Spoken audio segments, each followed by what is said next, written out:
this episode, we start with several public key infrastructure, PKI, ideas that help explain how certificates are requested, how one certificate can cover many related names, where trust begins, and what happens when encryption keys need to be recovered. These topics may seem separate at first, but they all connect to one larger question. How does an organization manage trust without losing control of it? A certificate signing request, CSR, helps you request a certificate from a certificate authority, CA. A wildcard certificate can protect multiple related names under the same domain. A root of trust is the starting point that makes a trust chain believable. Key escrow is a way to store or recover certain keys when access might otherwise be lost. Each idea has a useful purpose, and each one also creates risk if it is handled carelessly. Before we continue, a quick note. This audio course is part of our companion study series. The first book is a detailed study guide that explains the exam and helps you prepare for it with confidence. The second is a Kindle-only ebook with 1,000 flashcards you can use on your mobile device or Kindle for quick review. You can find both at Cyber.News in the Bare Metal Study Guide series. ACS are as part of the normal process for getting a certificate. When an organization wants a certificate for a website, service, device, or application, it needs to prove what public key should be tied to that identity. The request includes the public key and identifying information, such as the name the certificate should represent. The matching private key is created and kept by the requester, and it should not be sent to the CA as part of the request. That detail matters a lot. The CA needs enough information to issue and sign the certificate, but it should not receive the private key that protects the identity. If the private key is exposed during the request process, the trust value of the future certificate is already weakened before it is even issued. The basic certificate request workflow is easier to follow when you slow it down. First, the requester generates a key pair. That creates a public key and a private key. Next, the requester builds the CSR using the public key and the identity information that should appear in the certificate. Then the CSR is sent to the CA for review and signing. The CA checks whether the requester is allowed to receive a certificate for that identity. If the request is approved, the CA issues a signed certificate that binds the public key to the identity. The requester then installs the certificate with the matching private key on the correct system or service. After that, users or systems can validate the certificate through the trust chain. You should pay close attention to what the CSR does not do. It does not prove that the private key is protected forever. It does not automatically prove the requester is honest. It does not make a certificate trusted by itself. It is a request that gives the CA the information needed to create a certificate if the request is approved. The trust comes from the CA's validation and signature, the trust chain behind that CA, and the way the certificate and private key are managed afterward. This is why certificate processes involve both technology and procedure. A technically correct CSR can still lead to risk if the wrong person requested it, if the private key was stored poorly, or if the certificate is installed in the wrong place. Wildcard certificates solve a different problem. A wildcard certificate is designed to cover multiple names under the same domain level.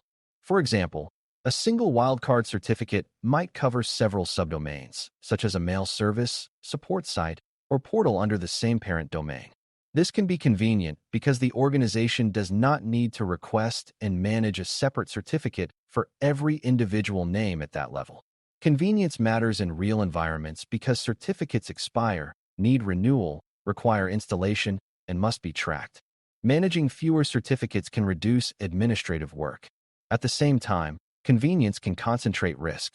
If one wildcard certificate and its private key protect many names, losing control of that key can affect many services at once. You gain simplicity, but you also increase the value of what must be protected. Wildcard certificates are not automatically bad, and they are not automatically the best choice. The decision depends on how the organization uses them and how well the private key is protected. A wildcard certificate may be reasonable for a set of related services with similar ownership and risk. It may be less appropriate when different teams, different environments, or very sensitive services would all depend on the same certificate. The more widely a private key is copied, the harder it is to protect. If the same wildcard certificate is installed on many servers, every one of those servers becomes a place where the private key could be exposed. When you see wildcard certificates in a security scenario, think about the trade-off. They simplify certificate management, but they can expand the impact of a key compromise. Root of trust is the idea that trust has to start somewhere. In PKI, your system trusts certain root certificates because they are already included in a trusted store or deliberately installed by an organization. When a certificate is presented, your system tries to build a chain from that certificate back to a trusted root. If the chain is valid, the system has a reason to accept the certificate. If the chain cannot reach a trusted root, trust fails or at least becomes questionable. This is a powerful idea because you cannot personally verify every website, device, service, or certificate authority in the world. Instead, your system relies on trusted roots and the certificate chains beneath them. The root is not trusted because every user reviews it by hand. It is trusted because the system or organization has chosen to trust it as a starting point. A root of trust must be protected very carefully because so much depends on it. If a trusted root is abused, compromised, or incorrectly trusted, it can affect many certificates below it. This is why root keys and root certificates are handled with strong controls. A public root CA must follow strict practices because browsers and operating systems may rely on it. An internal organization may also have its own private root for internal certificates, devices, services, or users. That private root may be trusted only inside that organization. In either case, the idea is the same. If the root is trusted, certificates that chain correctly from it can also be trusted for their intended purpose. If the root becomes untrustworthy, the trust chain below it becomes untrustworthy too. Trust starts at the root, so the root has to be guarded. You may hear root of trust outside of certificates as well. The broader idea is that a system needs a starting point it can rely on before it can trust anything else. In device security, a hardware-based root of trust may help verify that a device starts in a known, approved state. In software, a signed boot process may help confirm that the code being loaded has not been tampered with. In PKI, trusted roots help validate certificates. The common thread is that trust is not floating in the air. It begins from something the system already accepts as reliable. If that starting point is weak, everything built on it is weaker. If the starting point is protected and well managed, the system has a stronger foundation for future trust decisions. Key escrow is another trust-related idea, but it has a different purpose. Key escrow means a copy of a key, or the ability to recover a key, is held by a trusted third party or controlled process so that encrypted information can be recovered under approved conditions. This can be useful when an organization needs access to business data after an employee leaves, when a key is lost, or when legal or compliance requirements require recovery capability. Without some recovery process, encrypted data can become permanently unavailable if the only key is lost. That is one of the hard truths of encryption. Strong encryption does not care whether the loss was accidental. If the key is gone and there is no recovery method, the data may be gone too. Key escrow can help with availability, but it also creates serious risk. If escrowed keys are stored poorly, accessed casually, or controlled by too many people, the escrow system can become a major target. Anyone who gains unauthorized access to escrowed keys may gain access to protected data. That means key escrow must be tightly controlled, logged, limited, and governed by clear policy. You want strong separation of duties so no single person can casually recover sensitive keys without oversight.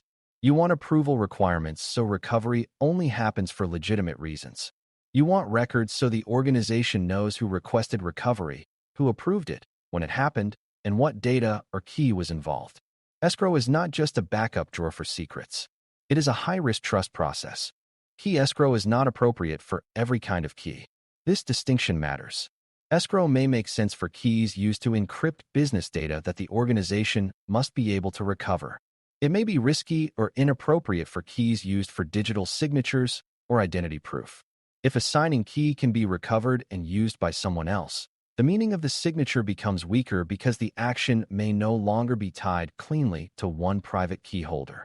Non-repudiation depends on the idea that the private key is controlled by the identity responsible for the signature.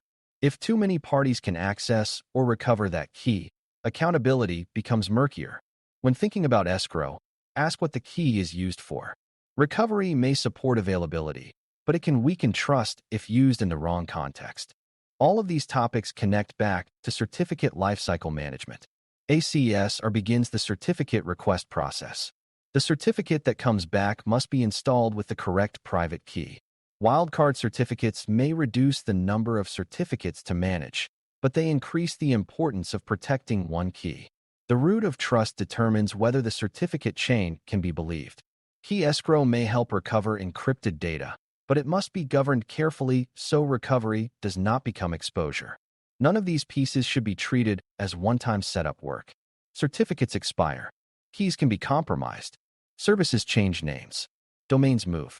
People leave organizations.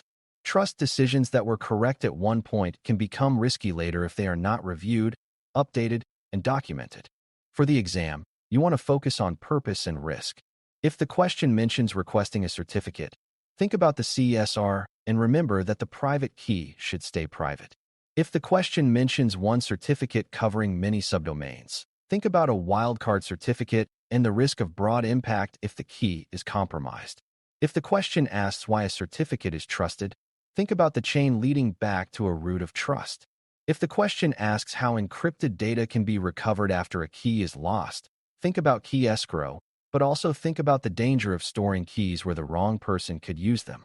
Security Plus often tests whether you can see both sides of a control. A feature can solve one problem while creating another risk that must be managed. The conclusion is that CSRs, wildcard certificates, root of trust, and key escrow are all about managing digital trust carefully. A CSR helps request a certificate while keeping the private key with the requester. A wildcard certificate can simplify certificate management across related names, but it can also concentrate risk if the private key is exposed. A root of trust gives your system a starting point for deciding whether a certificate chain should be believed. Key escrow can protect availability by allowing recovery of encrypted data, but it must be controlled because escrowed keys are extremely sensitive.